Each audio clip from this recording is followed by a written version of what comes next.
Vida mía te canto estos versos nacidos del humilde y profundo de mi fiel corazón. Quiero que lo recibas con ternura y cariño y lo guardes muy dentro de tu ser, muy dentro de tu ser. Lidia hoy canta tus ojos porque son dos luceros que iluminan el sendero de mi triste orfandad. También canto tus labios porque de ellos recibo con ternura y caricia la verdad de tu amor.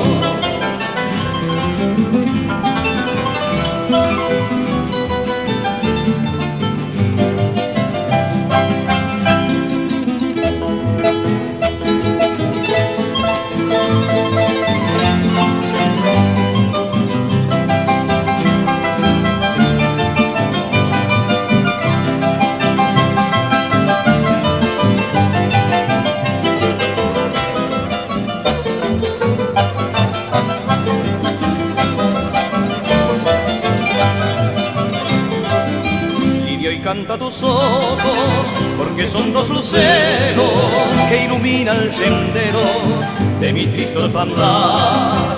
También canta tus labios porque de ellos recibo con dulzura y caricia la verdad de tu amor, la verdad de tu amor, la verdad de tu amor.